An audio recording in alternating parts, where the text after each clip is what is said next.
Pour une énième fois, aux côtés de ses avocats, Mariam Sankara est face à la presse au lendemain du verdict qui a condamné les principaux assassins de son époux à la prison à perpétuité. 34 ans qu'elle attendait ce moment, la fatigue psychologique se lit sur son visage, l'apaisement du sentiment de justice rendu aussi. Il y a eu des choses qui ont été dites. Bon, nous pouvons aujourd'hui dire qu'en tout cas, sur ce plan, nous avons des vérités. Elles font mal. C'était triste d'écouter, mais quand même, nous avons tenu à avoir ces vérités. Nous les avons eues. Et à la fin aussi, la justice a été rendue. Et nous continuerons maintenant à faire notre deuil. En attendant, plusieurs interrogations animent les débats sur l'après-procès, notamment la question d'éventuelles grâces présidentielles dont pourraient bénéficier les condamnés. Si on prend un citoyen X condamné, burkinabé condamné, si on regarde les conditions de grâce, qu'ils soient applicables, si lui peut bénéficier de la grâce, si Djandji remplit les mêmes conditions, ben, ah non, oui, on lui accorde ça aussi. Parce que ce n'est pas un paria, c'est un burkinabé. Mais non, pas de privilège pour qui que ce soit, parce qu'il a assassiné Thomas Sankara pour que Blaise Compaoré arrive au pouvoir.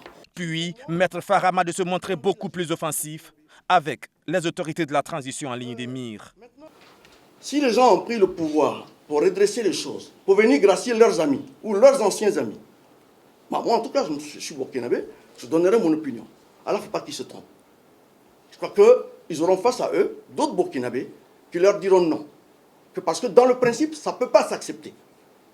Inacceptable, c'est aussi le sentiment que semble avoir provoqué chez les avocats de la famille Sankara cette attitude de poing levé de celui qu'il ne faut plus appeler pour l'instant général, mais plutôt Monsieur Gilbert Diendéré.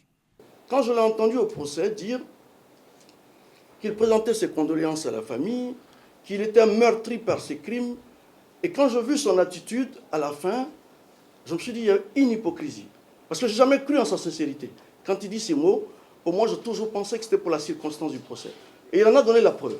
En réalité, il n'a eu même pas la moindre pudeur. Je ne parlerai même pas de décence pour les familles. On parle quand même d'assassinat de 13 personnes. C'est la même attitude d'arrogance qu'il a eue durant tout le procès. La même attitude d'arrogance.